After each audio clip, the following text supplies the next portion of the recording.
Welcome to Daily Dose Radio, a 5-minute devotional podcast studying the Psalms verse by verse. Broadcast from the ever-beautiful Sharonville, Ohio, on the sunny side of Cincinnati. Hey friends, welcome back to Daily Dose Radio. This is your home for Organic Bible Study. And this week, our Organic Bible Study has been studying Psalm 72, the last psalm in the second book of the Psalter. Been telling you all this week about our Patreon page. I hope you'll go there and check that out. It's pretty cool. Patreon allows us to give to patrons or to artists and creators that we want to support. And so I'm asking my audience if you would like to support, because I've had some people say to me, how can I give to Daily Dose Radio? So if you want to give to Daily Dose Radio, let's just do it an easy way and use the Patreon page. There are different levels of support for Daily Dose Radio, and most of those come with something extra. Daily Dose Radio is always and forever going to be free. It's not going to change. It's going to always and forever be on our social media empire. That's never going to change. But for those who become my patrons, there are some extra things that they can receive that are connected to this ministry of teaching the Psalms verse by verse. Hope you go there and check it out. That's patreon.com. Just search there for Daily Dose Radio. Let me read for you verses 13 through 16 today. He shall spare the poor and needy. He shall save the souls of the needy. He shall redeem their soul from deceit and violence, and precious shall their blood be in his sight.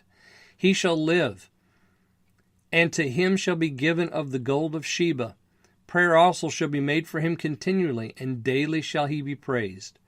There shall be a handful of corn in the earth upon the top of the mountains, and the fruit thereof shall shake like Lebanon, and they of the city shall flourish like the grass of the earth. We see that he brings some language back here that we've already had in the psalm. He's sort of trying to weave his tapestry together. And beginning there in verse 13, the poor and the needy show up again.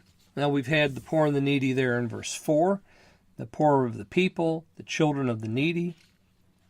We had the poor and the needy again in verse 12, the needy and him that hath no helper, the poor also and him that hath no helper.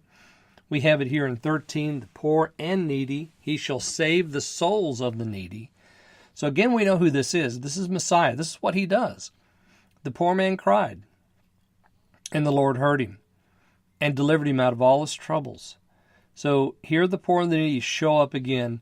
And of course, this relationship between the Messiah, who is king and judge of all the earth, and the needy and the poor is a beautiful relationship and describes the relationship of the church. The church really needs to remember that they are still poor and needy. Verse 14, he shall redeem their souls from deceit and violence, and precious shall their blood be in his sight. That is their life's blood. So I've entitled verse 14, the martyr's view. So the martyrs know that the Lord sees that their blood is precious, and they're willing to shed it for his sake. So when the oppressors come and they try to take life with violence, the blood shed by the martyrs is precious to the Lord because he redeems them. And he's the one that saves them. He's the one that they've called out to. So he's watching very carefully what happens to those that are being oppressed. He shall live, and to him shall be given of the gold of Sheba. Prayer also shall be made for him continually, and daily shall he be praised. So this verse 15 really speaks of Messiah. He is alive. He is resurrected from the dead. He has received all the praise and accolades, and even to him are prayers being made. This, I think, speaks directly of Messiah here. And then in verse 16, you'll notice how he brings again in some of this imagery that we've seen previously, the mountains, the Lebanon, and the grass. We've had all of those images in previous verses in this psalm. And so all of that now is blossoming. It's blooming. This is what's going to happen during the Messianic reign. All right, so join me again tomorrow, and we'll look at verses 17 through 20 on Daily Dose Radio. Thanks for listening to Daily Dose Radio. I'm David Smith. The music today has been performed by the Bluegrass Experiment. Thanks again for listening. I'll see you next time on Daily Dose Radio.